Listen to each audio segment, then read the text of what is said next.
What up, boys, and welcome back to yet another video. So in today's video, I've done a specific farm that I've already made a video on for 5 hours just to see how much gold you can expect like averagely per hour. And this is like quickly grown to be one of my favorite farms in SoD at the moment. So before I show you guys the gold that I make and the possibility that this farm offers, I want to do a big shout out to all of you guys for the support on the complete gold guide for Season of Discovery.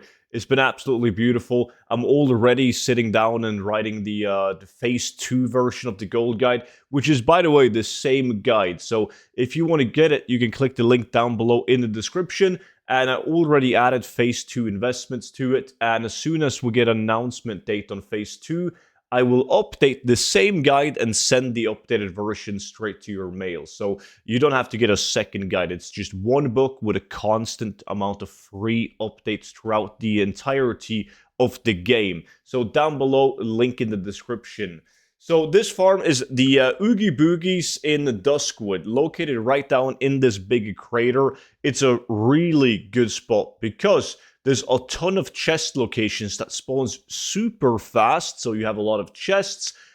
All this east part of the crater has mobs at level 25 to 27, so for the people that play classes that can't farm as efficiently, you can still do this gold farm. And this western part of the crater and inside the cave is mobs anywhere from level 28 all the way up to level 31. So they are within that good BOE range. You can get blue and green items at level 24, 25, but obviously it's random, it's RNG, so they can also roll at level 21, 22. But killing these high level mobs, you have the chance of getting really good BOEs.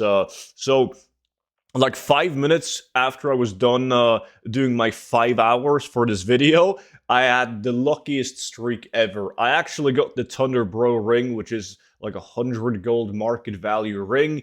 And then 15 minutes later, I got the Blood Pike, another blue item. So that was unfortunate that this hour is not included in this 5-hour result. But the farm is pretty much just to get BOE items, silk cloth, and then obviously you're going to be opening up a lot of chests on this farm for materials, greens, blues, you name it. So you can expect to make roughly 2 gold an hour in just raw silver pickup and vendoring gray items.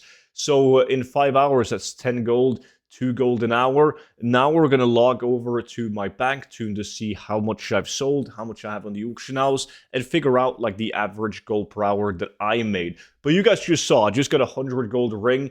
And that's obviously like that alone adds 20 gold per hour to the farm. So even though it's not included in this 5-hour result, it's still big RNG. Even if you do a 5-hour session, 10-hour session, the numbers, they will vary drastically. So far I've sold items for 50 gold plus the 10 gold from like the raw gold, so 60 golds, and then I have a lot of items on the auction house as well.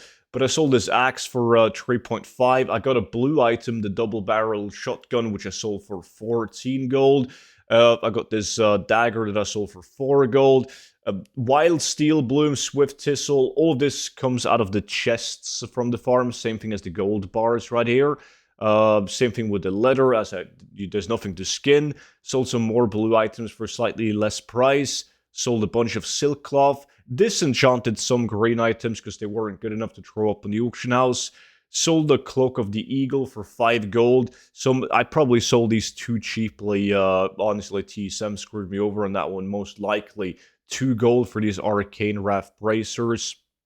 More materials and cloth right here from the chests, but 50.5 gold in sales. And then I still have some items left that I haven't sold yet. And I've only reposted them, this is like twice now. So the second time I'm reposting them, as I finished the 5-hour result the day before I'm recording this video.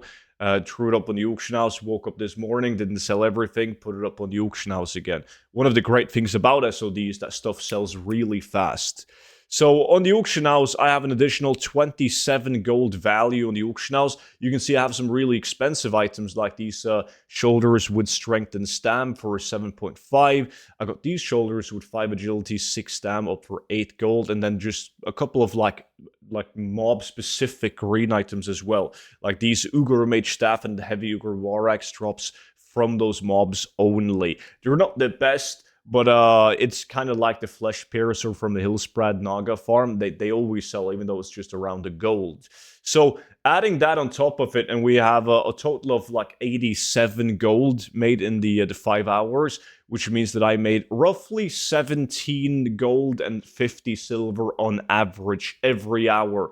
Obviously, it will be closer to 40 gold if I included the ring, which I won't. But that's still really decent. But as I said, like, you can do this for 5 hours and make half of what I made. You can also do it for 5 hours and you can make 2 times, 3 times what I made. It is super RNG, but the mobs are hyper spawning. There's steady gold from the silk cloth and all the chests that you'll be picking up.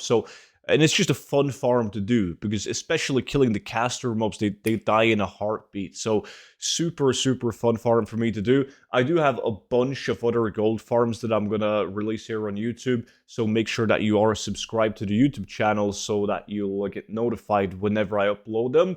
And as I said in the beginning of the video, don't forget to check out the complete gold guide for Season of Discovery, which is linked down below in the description.